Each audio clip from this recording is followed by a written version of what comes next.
Hello dear students. तर आपण fluid mechanics and machinery या कोर्समधील प्रॉब्लेम्स आपण डिस्कस करत होतो. तर आपण पहिल्या युनिटपासून सुरुवात केली होती आणि प्रॉपर्टीज ऑफ फ्लुइड्स या कंटेंटवरती आपण 3 सेशन्समध्ये त्याचे जे काही बेसिक प्रॉब्लेम्स आहेत ते डिस्कस केले होते. यानंतर आपण लास्ट लेक्चरमध्ये फ्लुइड प्रेशर या कंटेंटवरती त्याचं बेसिक बघून काही प्रॉब्लेम सॉल्व्ह केले होते. आता आपण त्याचा पुढचा पार्ट त्याला असणाऱ्या एक्सटेन्शन्सचे काही प्रॉब्लेम सॉल्व्ह करून घेणार आहोत. तर आपण जाऊया प्रॉब्लेम्सकडं. प्रॉब्लेम्सला जाण्याच्या अगोदर लास्ट सेशनमध्ये आपण दोन महत्वाचे फॉर्म्युले बघितले होते. तर इंटेन्सिटी ऑफ प्रेशर बद्दल आपल्याला मिळालं होतं रो जी एच, आणि याच्यावरून प्रेशर हेड आपण कॅल्क्युलेट केलं होतं पी अपॉन रो जी. हा जो फॉर्म्युला आहे तो एच इथे ठेवून रो जी इकडे पाठवलं तर ते ह्याप्रमाणे आपल्याला प्रेशर हेडचा फॉर्म्युला आपल्याला मिळाला होता. तर याच्याबद्दलचं जे बेसिक डिटेल्स आहे ते ऑलरेडी आपण लास्ट सेशनमध्ये डिस्कस केलेलं आहोत. त्याचं कुठल्या युनिटमध्ये कुठली व्हॅल्यू सबस्टिट्यूट करायची, प्रेशर हेड कॅल्क्युलेट कसं करायचं. तर हा व्हिडिओ बघण्याच्या अगोदर तुम्ही तो मागचा व्हिडिओ बघा, जेणेकरून ह्यामधले तुम्हाला प्रॉब्लेम्स इझिली समजून जातील. तर आता आपण प्रॉब्लेम्सकडे जाऊया. तर पहिला प्रॉब्लेम दिलाय बघा, convert 30 centimetre of oil in newton per metre square. तर तुम्हाला न्यूटन पर मीटर स्क्वेअर मध्ये ते ऑइल कॅल्क्युलेट करून घ्यायचं आहे, कन्वर्ट करून घ्यायचं आहे, आणि त्याची स्पेसिफिक ग्रॅव्हिटी दिली आहे 1.2. तर आपण त्याचा गिवन डेटा बघूया. तर एच ची व्हॅल्यू दिली आहे बघा 30 सेंटीमीटर. 30 सेंटीमीटर, तर हे 30 सेंटीमीटर मध्ये चालणार नाही, ह्याला कन्वर्ट करून घेऊया. 30 × 10⁻², ह्याला मीटरमध्ये होईल, म्हणजे याचं उत्तर येईल 0.3 मीटर. आपल्याला जे प्रेशर कॅल्क्युलेट करायचं ते newton per M M square मध्ये आपल्याला कॅल्क्युलेट करायचं आहे. तर सुरुवातीला आपण pressure Newton per metre square मध्ये कॅल्क्युलेट करून घेऊया, आणि नंतर त्याचं conversion Newton per M M square मध्ये करून घेऊया. टेक स्पेसिफिक ग्रॅव्हिटी त्यांनी दिलेली आहे 1.2 दिलेली आहे. मग एस ची व्हॅल्यू दिलेली आहे बघा त्यांनी 1.2. जर स्पेसिफिक ग्रॅव्हिटी 1.2 असेल तर याची डेन्सिटी तुम्हाला मिळेल 1200 kg/m³. त्याच्यानंतर स्पेसिफिक ग्रॅव्हिटीवरनं डेन्सिटी आपण डायरेक्ट कशी कॅल्क्युलेट केली याच्यासाठी तुम्ही मागचे जे सेशनचे व्हिडिओज बघू शकता, त्याच्यामध्ये डिटेलमध्ये आपण सांगितलेलं आहे. आता आपण इंटेन्सिटी ऑफ प्रेशर काढून घेऊया. P is equals to rho g h. आपल्याकडे डेन्सिटी आहे रो दिलेला आहे 1200, जी ची व्हॅल्यू आहे 9.81, आणि एच ची व्हॅल्यू आहे 0.3. हे जर तुम्ही कॅल्क्युलेट केलं तर याचं जे उत्तर येईल ते येईल 3531.6.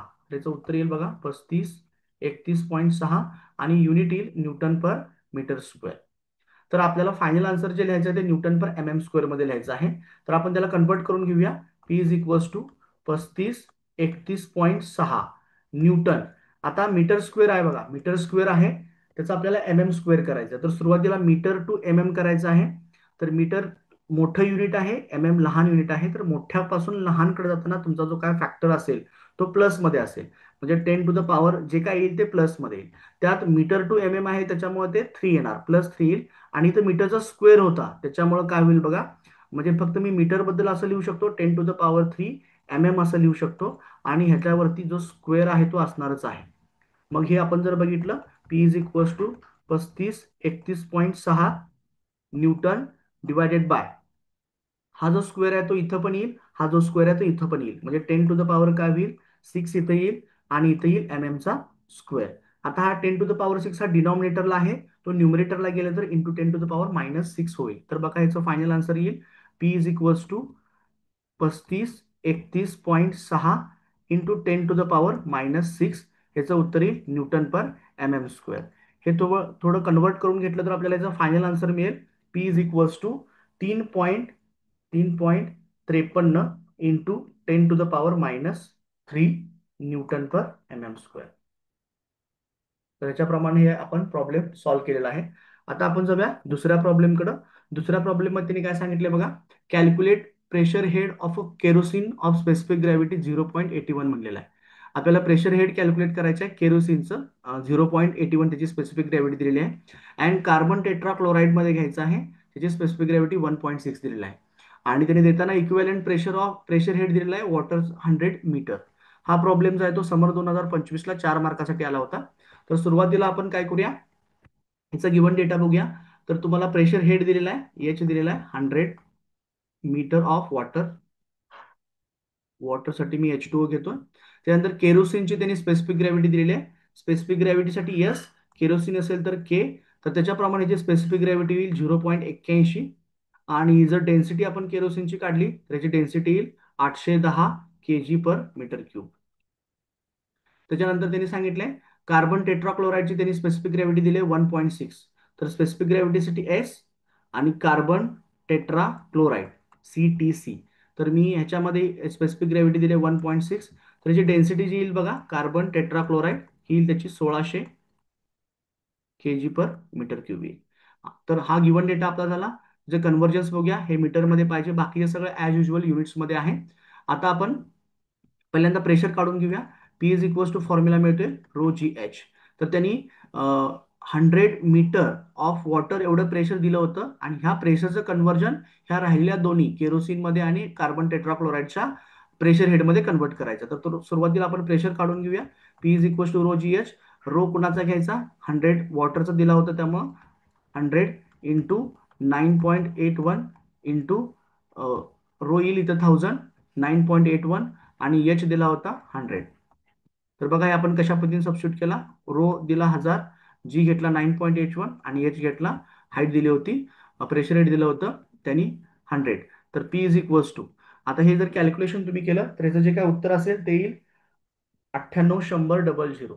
98 98,10,00 हे युनिट येईल न्यूटन पर मीटर स्क्वेअर मध्ये. तर आता आपल्याला प्रेशर मिळालं. आता आपण ते पहिल्यांदा काय करून घेऊया, केरोसिन मध्ये एक्सप्रेस करून घेऊया.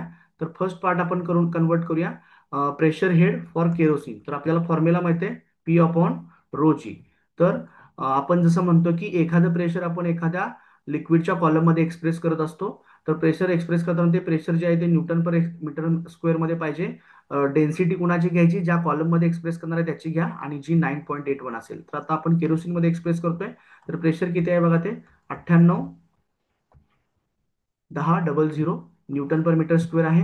रो कुणाचा घ्यायचा, केरोसिनचा घ्यायचा. केरोसिनचा रो तिने दिला होता 810 इंटू 9.81. हे जर तुम्ही कॅल्क्युलेट केलं तर याचं जे काय उत्तर असेल ते उत्तर येते बघा 123.45.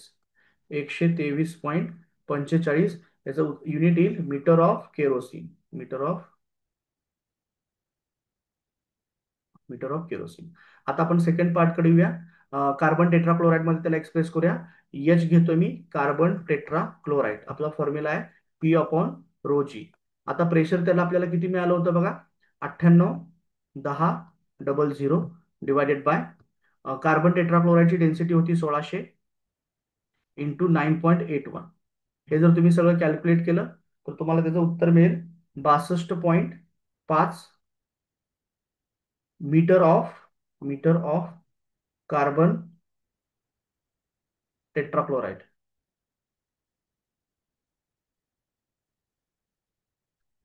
तर अशा पद्धतीने तुम्हाला हे 4 मार्कासाठी एक्झाम्पल आपण सॉल्व्ह केलेलं आहे. आता आपण जाऊया तिसऱ्या एक्झाम्पलकडे. तिसऱ्या एक्झाम्पल मध्ये त्यांनी काय सांगितलंय बघा, different pressure gauges shows following sets of reading. तर ह्याप्रमाणे 100 kgf पर सेंटीमीटर स्क्वेअर सांगितलेलं आहे. तर किलोग्राम फोर्स पर सेंटीमीटर स्क्वेअर त्याला आपण म्हणत होतो आणि 15 बार असे दोन प्रेशर दिलेत आणि हे दोन्ही प्रेशर आपल्याला कशात कन्वर्ट करायचे आहेत, एक न्यूटन पर MM स्क्वेअर मध्ये करायचा आहे, नंतर न्यूटन पर मीटर स्क्वेअर मध्ये करायचा आहे. तर हा प्रॉब्लेम विंटर 2022ला 4 मार्कासाठी आला होता. तर सुरुवातीला आपण काय करूया, 1 बाय 1 कन्वर्ट करून जाऊया आणि सुरुवातीला आपण न्यूटन पर मीटर स्क्वेअर मध्ये करूया आणि नंतर न्यूटन पर मीटर स्क्वेअरचं न्यूटन पर MM स्क्वेअर मध्ये एक्सप्रेस करूया. तर फर्स्ट पार्टकडे आपण जाऊया. पहिलं दिलंय बघा त्यांनी 100 kgf divided by centimetre square. त्याचं कन्व्हर्जन बघूया कशा पद्धतीने करता येईल. 100 आहे. आता किलोग्रॅम फोर्सचं न्यूटन करण्यासाठी त्याला 9.81 न मल्टिप्लाय करा. न्यूमरेटर किलोग्रामचा न्यूटन मध्ये कन्वर्ट झाला. आता डिवायडेड बाय सेंटीमीटर आहे. सेंटीमीटर टू मीटर करण्यासाठी आपण काय घेतो बघा, सेंटीमीटर टू मीटर 10⁻². इथं काय आहे मीटर आणि इथं स्क्वेअर आहे. तर हे कसं येईल बघा मग, 100 इंटू 9.81. तर आता हा स्क्वेअर इथं येईल आणि वरती न्यूटन आहे, इथं 10⁻⁻4 येईल, इथं मीटर स्क्वेअर येईल.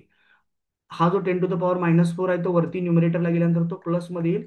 100 into 9.81 into 10⁻4 Newton per metre square मध्ये येईल. आता हे जर आपण सगळं कॅल्क्युलेट केलं तर याचा आन्सर येईल बघा 9.81 into 10⁻6 newton per metre square. आता आपल्याला न्यूटन पर मीटर स्क्वेअर मध्ये मिळाले हे. आता न्यूटन पर मीटर स्क्वेअर इथं बघा मी लिहितोय 9.81 into 10⁻6 newton per metre square मध्ये आहे. आता त्याचं कन्व्हर्जन आपण newton per M M square मध्ये घेऊया. 9.81 इंटू 10 to the power 6. न्यूटनला न्यूटन तसंच राहील. आता मीटर स्क्वेअर आहे, मग मीटर स्क्वेअरचं आपल्याला एम एम करायचं, तर मीटर टू एम एम करायचं आहे. मीटर मोठा आहे, एम एम लहान आहे. तर मीटर करत असताना आपण काय करणार, 10 to the power 3 हे एम एम मध्ये येईल, आणि त्याच्यानंतर इथं स्क्वेअर आहे तसाच येईल. मग परत येईल 9.81 into 10 to the power 6. Newton वरती आहे तसंच आहे, हा स्क्वेअर इथं जाईल, म्हणजे 10 to the power काय होईल, 6 होईल, आणि एम एम चा स्क्वेअर होईल. आणि हा 10 to the power जो 6 आहे, डिनॉमिनेटरचा जो न्युमरेटरला गेल्यानंतर काय येईल बघा, 9.81 into 10 to the power 6 into 10 to the power -6. तर याचं उत्तर येईल 10 to the power, हे दोघं एकमेकांना कॅन्सल होईल. फायनल आन्सर येईल याचं 9.81 Newton per M M square. तर हे त्याचं फायनल आन्सर मिळेल तुम्हाला. आपल्याला दोन आन्सर मिळाले बघा. पहिलं जे आन्सर आहे ते तुमचं इथं असेल, 9.81 into 10 to the power 6 newton per metre square मिळेल. आणि दुसरं जे आन्सर आहे ते इथं मिळेल 9.81 Newton per M M square. तुम्ही ह्या पद्धतीने, हे मी बेसिक कन्व्हर्जनच्या फॉर्म मध्ये पण सांगितलंय, तुम्ही याला दुसऱ्या पद्धतीने अजून एक पण सॉल्व्ह करू शकता.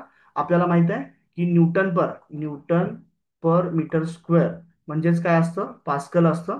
आणि पास्कल, आणि आपल्याला कशामध्ये करायचं होतं ते, newton per M M square मध्ये करायचं होतं. तर हे काय असतं, हे मेगा पास्कल असतं. मग पास्कल कडून मेगा पास्कल कडे जायचं म्हटलं तर आपण factor direct 10 to the power -6 ने त्याला मल्टिप्लाय करू शकतो, जो फॅक्टर तुम्हाला इथे डायरेक्ट मिळालेला आहे. तर तुम्ही हाही पद्धतीने ते कॅल्क्युलेट करू शकता. तर हे पहिला पार्ट कम्प्लीट झाला. आता आपण दुसऱ्या पार्टकडे जाऊया. दुसऱ्या पार्ट मध्ये त्यांनी सांगितलेलं आहे 15 बार. दुसरा पार्ट कम्पॅरेटिव्हली सोपा आहे. 15 बार दिलेला आहे. तर या 15 बारचं पहिल्यांदा आपण न्यूटन पर मीटर स्क्वेअर करून घेऊया. 15 into 10 to the power 5 newton per metre square. तर आपल्याला पहिलं जे आहे न्यूटन पर मीटर स्क्वेअर वाला लगेच मिळालं. नंतर 15 इंटू 10 to the power 5. आणि आत्ताच आपण बघितलं होतं की न्यूटन पर मीटर स्क्वेअर पासून Newton per M M square करत असताना त्याचा जो फॅक्टर येतो तो किती येतो, 10 to the power -6 येतो. तर हे तुम्हाला कशामध्ये मिळून जाईल, Newton per M M square मध्ये मिळून जाईल. हे जर आपण कॅल्क्युलेट केलं, त्याचं जे काय उत्तर असेल, तुम्ही सॉल्व्ह करा कॅल्क्युलेटरवर, हे मिळेल तुम्हाला 1.5 newton per M M square. तर हे त्याचं फायनल आन्सर असणार आहे.